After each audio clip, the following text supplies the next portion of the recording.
mbote bandeko balandi ya tokomu wapi epai bozali esengo mingi bandeko bakolanda biso na lukenge kuna na bakongo bandeko bakolanda biso na kikwiti bandeko bakolanda biso na masimanimba o bakolanda biso na kisangani bandeko place bozali mbote sika bozali lelo oyo eza esengo mingi tokoyambela bino bandeko oyo bokoyoka butu moi bavole bayibi biso élection na biso bayibi biso victoire na biso tokoyamba l'aide de communicateur ya lamuka apesa makanisi na ye boni bayambaki sango wana revendication na bango eza nini to pe maloba bazolo eza nini ameme bino akoto ya lingala bosila ko comprendre pona nini tozana besoin mboka na biso ekende liboso mboka na biso kimia ezala na wana nde tolambeli bino maître Blanchard mbote mingi ndeko Didier. OK bande ko bakolanda ba because l'aide de communicateur ya lamuka boni manifestant lobby et salamaki te. Merci ndeko Didier, napesi bandeko balandi ya émission tokomi wapi mbote mingi parce que nenge bandeko baebi tosali sanza mobimba tope nenge balobaka na français tout un mois na province ya Équateur précisément na ville ya Mbandaka epai wapi nazalaki candidat député national numéro 4 lokola président nangai Martin Fayulu numéro 4 malheureusement tozui chance wana te ya kozala nommé ndenge tout monde bandeko mususu bazalaki nommé et les lots toye kokutana na bango lisusu po tokabola makanisi oyo tozali kokumba lelo mpona kozonga na question na yo c'est que lobby effectivement ndenge bandeko nyonso bayebi président Martin Fayulu le président élu par le peuple congolais esengelaki aloba asa la communication na ye pe toponaki esika ya kosolola ezalaki bongo anciennement na siège ya bandeko na biso ya mouvement de libération pour le Congo malheureusement tango tokomi na ngonga ya tongo tomoni déploiement oyo bandeko na biso ya la police basalaki wana ebangisi biso pe tomoni ke mboka ezali lokola tozali ko comprendre te epai wapi tolingi kokende parce que lelo oyo moto oyo ba congolais ba pesier makanisi moto oyo ba congolais ba pesier confiance na bango à plus de 60% alingi kosola na bandeko na ye ba pekisi aloba yango moni esali biso pasi mingi kotala ete mwana mboka Martin Fayulu alingi asolola na ba oyo yaye bandeko ba congolais ba oyo ba pesaki ye maboko na mokolo ya le 30 décembre 2018 pe la police oyo ezali kobatela oyo esengeli kobatela ba congolais eye mpona koempêcher accès na espace wana po ete bandeko bayebana koyoka président na bango Martin Fayulu oyo bango basilaki kopona ezali mawa mingi pe tokobanza ete makambo mana ekokoba toujours te parce que biso tokozangisa te kobanda chaque fois ko dénoncer ba violation ya droit de l'homme wana ba violation ya manifestation oyo ezali garantie na mobeko likondi na biso. OK, maître Blanchard, mais le but que la police va passer ko bengana bino ko pousser bino bosa manifestation mais maboni mukolo mwa lobby ba pine tumba mina ba goudron quelqu'un ceux qui muta moto mo ba bebite nzete na mutu e bandi boni bino boye manifestation pacifique kuna bako mutu ba pine kuna bako beta baninga musu ba nzete et il paraît que cameraman mo pas qui blessé e bandi boni manifestation pacifique ba duba nous ba choc ndengwana omoni ndeko Didier ekolo Congo nenge oyebi to bandi bitumba oyo pona alternance eba ezali lelo te pe to yebi lolenge ya bandeko na biso lolenge ba fonctionnaka lelo oyo lokola posa ezalaki ete balakisa solo ete ndeko Martin Fayulu alobate yango moni esengelaki na bango koya premièrement ko empêcher accès na espace wana yami balé makambo uti koloba wana mais bino déjà tango botindi la police na ngonga ya 7 heures ba se déployer pour na ko kanga espace wana nyonso tout bato ba komate mais maboka na ba pune eko uta wapi po biso bato bopekisi ba komana ba ya kotumba ezali lolenge na bango ya kosala pona kolakisa ete tala Martin Fayulu ndazali koluka mobulu na mboka tala yango moni ezali lolenge na bango ya kosala biso etali biso te pour preuve tango baboyi ndeko Martin Fayulu akoma na esika wana a communiqué na ba congolais o ba ponaki ye mokolo le 30 décembre plus de 60% ya ba congolais ndeko Martin Fayulu azui motuka na ye akei bongo nzela ya Delvaux ba ebazalaki kuna ba moni lolenge nini bana ya Congo bazaki représenté par bandeko na biso ya UPN côté wana ya UPN bandeko na biso ya Delvo penzela nyonso oyo mwana mboka Martin Fayulu m'a dit les soldats du peuple a tambolaki ba moni lolenge bato ba yambaki na kimia na bondeko pe na boboto pona kotalisa solo ete biso tozali baye tozali na posa ya kimia pona mboka na biso tobundi bitumba pona kosala ete alternance ekota na mboka na biso atako ba ennemi ya démocratie balingi te solo ete alternance ekota na lolenge oyo tobundelaki bitumba mais biso totalisi solo ete tokoki jamais kopesa accès na lolenge ya bato wana oyo balekaki kotumba bapine kosala ba désordre na enseignement mpona kotia yango na mutu ya Martin Fayulu tokopesa bango nzela te pour preuve natalisi ete ntango baboyi ndeko Martin Fayulu akei nzela ya Delvo kino na IPN mpe bokomona baimage lolenge nini ayambamaki lolenge nini population ezalaki na effervescence ya komona président na bango oyo bavotaki mokolo ya le 30 décembre koleka kokita kosolola na bango koyeba lolenge nini bazali kobika. Ok ndeko boyebi ke toza besoin alternance mais yango esalami te ndeko na changement oyo tolingaki ndeko Joseph Kabila Kabange alongwa na pouvoir oyo mpe biso nyonso bakongolo yolakaki remise reprise ive salama mboka na biso ezala calme yango ezosalama de keke mikolo eza koya parce que mutu a gagné oyo seni atangi cour constitutionnel a confirmé ezali bongo ndeko Félix Tshisekedi aza moko ya bino ya opposition boni bino na bino bokomi suko nongwana kuna bata majorité bafandi babie tala omoni makambo ndondo yisabino bandeko yo bazalaka kaka beboye eza soni te ndeko soki ezali ya solo ete ndenge olobi seni a proclamé Félix Tshisekedi gagnant azali ndeko congolais soki ezali ya solo to considérer logique na yo ete cour constitutionnelle alobi ke ndeko Félix Tshisekedi nde azali gagnant c'est que azali sous opposante et sengeli bandeko toza la logique na démarche tozokende na yango soki lelo oyo et sengeli to ndima to considérer te ndeko na biso Félix Tshisekedi nde azali président de la République c'est qu'azali sous opposante opposition etikali na baye bakosala opposition et ça la bato suscité parce que bato mosusu fond de commerce comment ki kolobaki naza opposant wana nde fond de commerce na bango soki lelo oyo omoni ete komi ya solo président alors zala président de la République tambola na majorité na yo tambola na vision na yo débat ekomi olakisa biso lolenge nini okomema solo alternance oyo biso tolukaki mais biso na niveau ya lamuka ndeko Didier toyebi ete alternance oyo tolukaki ezwami te mpona nini ezwami te ndeko Kabila olobi ndeko Kabila tolukaki akende mais ndeko Kabila akei te ndeko Kabila reste l'homme orchestre atikali mokonzi ya majorité to pe ya pouvoir oyo ekosala malobi bakoki kolongola lelo elongi ya ndeko Kabila batie elongi ya ndeko Félix mais lolenge ya kosala yango nde alternance oyo biso tozali koluka tozali koluka alternance ya bilongi ya bato te tozali koluka alternance ya ezali oyo lolenge ndeko Kabila mesana kokosa biso peuple congolais peuple esengeli tofongola miso wana maponami oyo lolenge esalami ezali maponami moko ya trompe l'œil bayibi peuple congolais bokonzi na ye bayibi peuple congolais posa pe souci na ye souci ya peuple congolais ezalaki nini tozo alternance soki moto alingi kosolola parce que mobeko likonzi ezali koprévoir yango constitution esengeli kotika ye asala yango na respect ya mibeko mais tomoni batondisi lobi bapolisier na siège ya MLC ezali kotalisa solo ete alternance ekoti te parce que ezolakisaka ndeko Félix Tshisekedi biso tokozala na motema likunia te contre ye esengo na biso ezali que soki ya solo ndeko Félix Tshisekedi aleki problème ezali te tobanda siko débat ya lolenge ya kokamba mboka ezotalisa solo ete ndeko na biso Félix Tshisekedi lokola baponi ye epai ya bandeko ya seni na bandeko ya cour constitutionnelle sous contrôle ya ndeko Kabila po ete yende azala mokonzi ya mboka te sous contrôle ya population nde evotaki nde population ezali tolokatoke mwa logique sous parce que ntango ozoloba na bato bafetaki te est ce que ndeko esobeta mwa tour moke na 10e ri omona kermesse ekoma kuna ndeko Didier nga nautaki mbandaka nakomi Kisasa nakei ba Congo nauti ba Congo nauti na Kikwit natangi kaka bamboka misato bachef lié misato mais nakuti bato baza na kandate baza pe na esengo te mais baza ko observer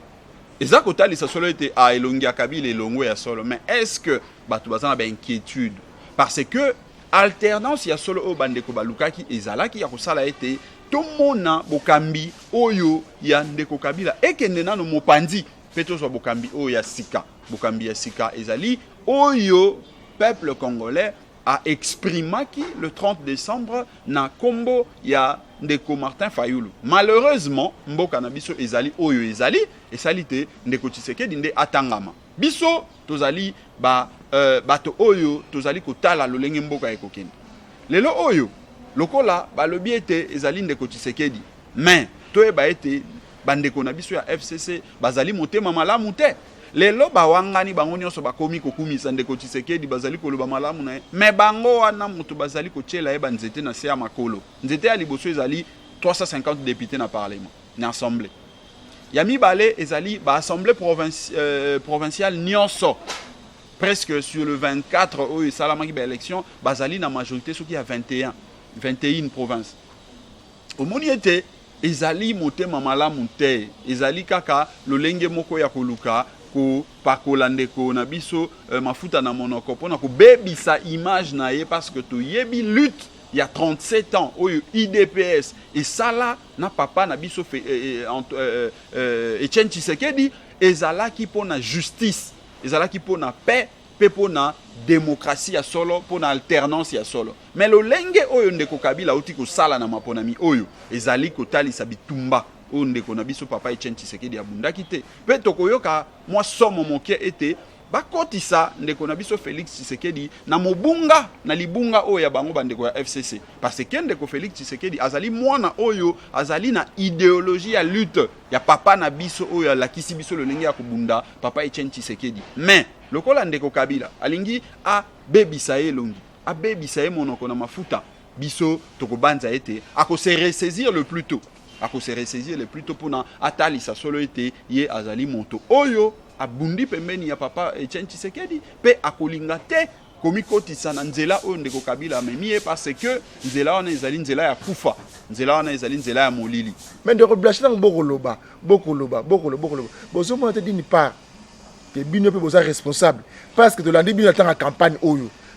oyo ba jeune bino maître Blanchard ngamona na bino tokobokoloba tokondima soki moko na biso de opposition au pouvoir boni lele komi ba tractation oyo ezosala malamu te vis-à-vis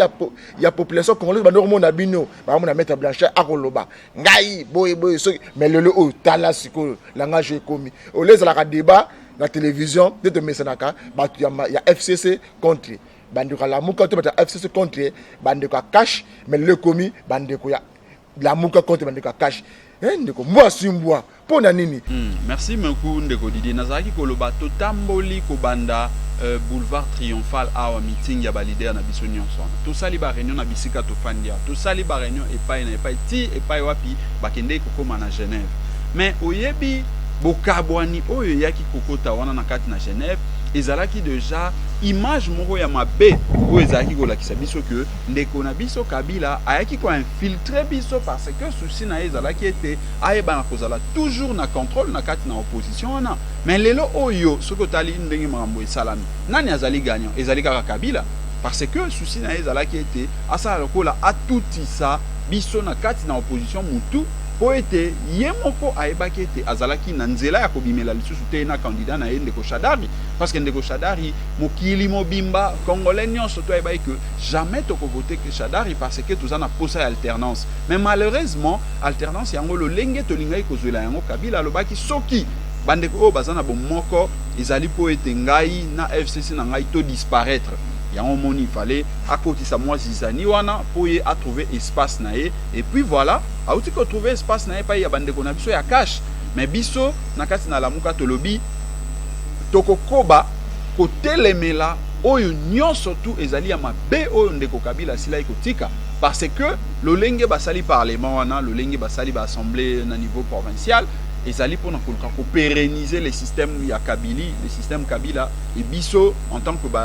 bana ya mboka tokoyeba na ko telemela système oyo ya mabe ndeko Kabila sila ikotika et bana ko kobate ko bota mbuma na kati na mboka na biso parce que le plus important ezali to bongo la mboka na biso to matisa nkita ya congolais to matisa lolenge ya kobika ya congolais démocratie ya solo ekota na kati na école na biso pe toyeba na kotambola lolenge tozali komona na mikili misusu bana bazali kokende kelasi malamu ba parents ba fonctionnaire bazali kozwa salaire malamu pe bongo na bongo makambo nyonso to ekende liboso mpona tombo ya mboka na biso tala tina ya bitumba oyo Martin Fayulu azali kobunda pe biso banso ba tozali ko accompagner na bitumba wana tozali kotelema kobunda po ete tomema solo alternance ya vrai alternance ya solo oyo ekozala na ba dictate oyo ekozala na ba contrôle te na ba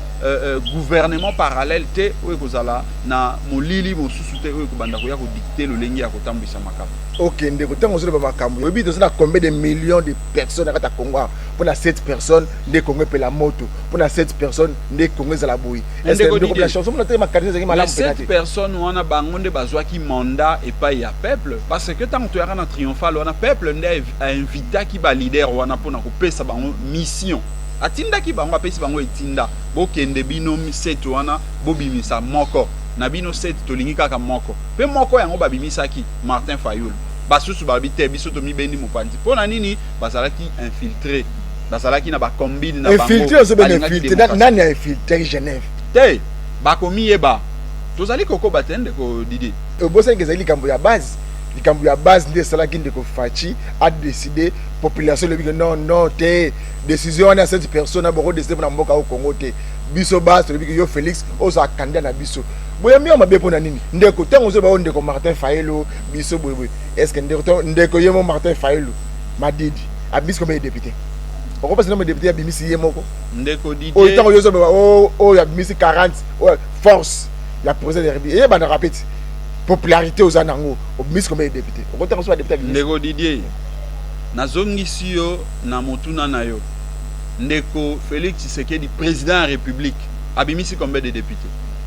oyo kopesa endingisa te akamba akokisa vision oyo ba congolais ba voter nango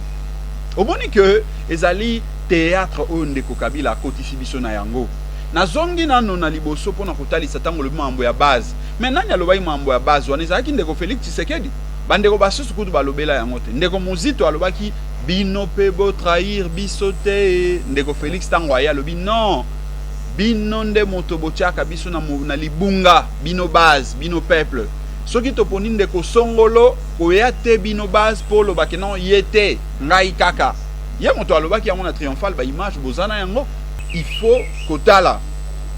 lolenge nini ba congolais bazali koyamba moto parce que na chaque province eza na ba symbolique ezali na lolenge nango ya kondima moto bokonzi bokambi o Martin Fayulu azui na Équateur par exemple ba mbie na chipo ezalaki pa ina ete mais même pona nini bandeko ya Beni ba voter te pona nini bandeko ya Butembo ba voter te pona nini bandeko ya Mai Ndombe ba voter te pona nini ndeko Félix ndeko Fayulu Madidi tango bakomi na Katanga bazui bazongisi bango na Goma omoni Martin Fayulu azali président ya ba congolais o ba congolais baza ko mi reconnaître pas inaye parce que azali président azali candidat malheureux non ndeko Martin Fayulu aza candidat malheureux ndeko Didi ndeko Martin Fayulu aza très à l'aise na ponaye parce que ndeko Félix Tshisekedi na kozongisa na kopesa bino image wana pe na yebi oza bapandisa ngo bozali na journalisme et investigation bozana ba image wana o ndeko Félix Tshisekedi aza ko louer mérite ya Senko na église catholique par rapport ya mosala o basalaka na chaque période to pe na ba élection nyonso to esala na mboka na biso pona kotinda ba observateur tango bayibaki papa Etienne Tshisekedi ba élection na 2011 mais ndeko Félix Tshisekedi azali ko s'appuyer na résultat ya ba observateur ya église catholique ya Senko eza ba même observateur eza ba même Senko wana o lelo bazolo ba que ndeko Martin Fayulu nde azali gagnant na 60 plus de 60%. Mais lelo opona nini ndeko Félix Tshisekedi azali ko wanga na Senko vérité à Senko par rapport à l'observateur na epoko eza kombo ndeko Martin Fayulu mais lobi andimaki yango po ezali ezalaki kombo ya papa Etienne Tshisekedi. OK pona nini deux poids deux mesures. To linga to ko tsama Senko na kati. Senko az église au milieu du village. Mutakene ko funda ba yibinga ba résident eza mbeko ya lamuka. OK ne ba preuve na bino botika Senko ba tu. Ndeko Didier parce que lobi mambo ya ba preuve. Oyebi que ndeko nanga Eliezer Ntambo aleki député pe nga na kopesa émission wana ndeko Eliezer bunda po ete makambo oyo ndenge to bundaka awa na tokomi wapi na bandi ete ndeko Eliezer okoba mosala na tina parlement parce que tala image moke bolobi moto oyo alinga contester ba résultat aya na ba preuve bopesi 48 heures bandeko nakopesa yo ndakisa moke parce que nga nazalaki naolobela Équateur parce que nakendeki na coordination ya lamuka na Équateur ndeko aza na bolomba eza territoire na kati na province ya Équateur mais téléphone déjà on ne sait pas l'atteindre moyen ya kobenga ete koyeba ba PV kuna eza ndenge nini ndeko wana po alongwa bolomba ya kokoma na mbandaka nanu il faut ça là au moins 48 heures ozomona déjà ndenge eza compliqué mboka na biso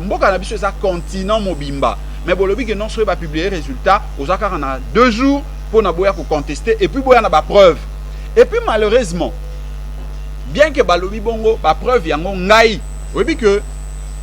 colonel moko na mbandaka wana atelemisa revolver na ye na mutu na ngai bo po abetanga revolver pourquoi parce que tokei ko réclamer PV o eza légal loi elobi que soki maponami esili bureau de vote et se transforme en bureau de dépouillement soki basali dépouillement ba afficher résultat de dépouillement na moment na mutu akoki ko ignorer te que Didier azwaki ba voir combien tel azwaki ba voir combien. Maître Blanchard, bakonle bakolanda yo to mata réflexion message nezo kopesa na bakonle bakolanda yo na mboka na biso ki puis libanda mboka message ya kimia ya ba moko opposition moko na bino akomi na ngwende ya bakonzi afandi wana quel que soit 350 députés quel que soit quoi makambo itali bisoté asa déjà président de la République afandi wana message ne rozana ngo to conseil ne rozana ngo yo tala Félix Tshisekedi azo kolanda yo bande repas la mga ba kolanda yo siko na caméra na biso to komo message ne rozana ngo pesa na bande ba kolanda siko ya liboso na koyebisa peuple congolais oyo bavotaki ndeko Martin Fayulu les soldats du peuple le numéro 4 était bozala na kimia tozala na matoi na biso toujours polele pona koyoka mwana mboka Martin Fayulu Madidi oyo asimbami pe azali elongo na ndeko Adolphe Muzito Fumumpa azali na ndeko Jean-Pierre Bemba Gombo ndeko Moïse Katumbi Chapwe ndeko Freddy Matungulu bango bazali baye ba bundi bitumba pona komema alternance na mboka pe makambo esalami lolenge esalami tozala na matoi na biso kofongwama pona koyoka mbela nyonso oyo bango bakopesa biso pamba te tolingi ete mboka na biso ekende liboso ya mibale ndenge nazalaki koloba nazopesa message epai ya ndeko Félix Tshisekedi pe baye nyonso bazali kotambola na ye ndeko Félix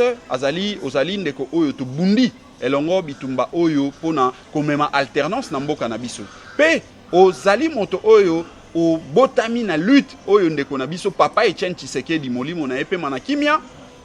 azalaki kobunda pona justice pona état de droit pona respect ya mibeko mais lelo bandeko na biso ya seni bauti ko violer mibeko lelo ndeko na bandeko na biso ya cour constitutionnelle bauti kolanda seni na libunga ya violation ya mibeko oyo esali ete maponami esalama na lolenge esalami tozali kozela réaction na yo tozali kozela liloba na yo pona kotalisa ete ozali ko respecter mémoire ya papa Etienne Tshisekedi oyo abundaki pona état de droit oyo abundaki pona respect ya mibeko oyo abundaki pona justice ya misato nazali kosukisa boye biso baebanso tolingi ete Kongo ekende liboso esengeli tozala na koyika mpiko pona kotelemela mabe nyonso tu oyo ndeko bandeko na biso ya FCCP ndeko Kabila balingi ko pérenniser yango po ete ngai na yo peuple congolais to mona lobiko te lobiko yanga na yo ezali na kobunda ezali na ko réclamer ko revendiquer ba droit na biso ezali nini salaire ya malonga epa ya ba papa na biso ba fonctionnaire bitelo ya malamu na moni na ba école na ba province partout na leki bana bazali kotanga na ba province oyo ezali na ba nzete mabaya bana baza kofana na mabele esengeli tolia malamu esengeli to koma kobanza malamu pamba te lelo na ba professeur d'université bakoma caporaliser ba professeur à université ba banza kalisusu malamu te pona nini bazali koluka ba poste akoma kolandalanda na sima te tolingi ete mboka na biso etelema mboka na biso ekende liboso mais poto kende liboso esengeli tokoba na koyika mpiko kotalisa epai mabe ezali to boyi epai malamu ezali to ndimi po ete to changer makambo to mema vraie alternance na yango kaka nde kosala ete kimia ezala na mboka na biso parce que biso toza ba républicain tozali bato o balingi kimia atako mabe ezali ko salama mais toko trouver yango solution na ndenge ya kimia na ndenge ya boboto. Voilà message o na okai kopesa na bandeko na ngai bandeko ya diaspora ndenge bazali ko bunda bandeko ya ba province nyonso surtout bandeko ya Mbandaka po ete to koba na ko sala ete mboka na biso e lata elamba ya sika tolongola elamba ya salite elamba ya mabe oyo régime ya Kabila elatisaki biso. Ok, merci mingi bandeko balandi ya tokomi wapi mitune ezalaki ya ngai be ya nozalaki ya Maître Blanchard boyoki ndenge répondre na mitune na biso kime ya nzambe ezalaka na maboti na bino mbote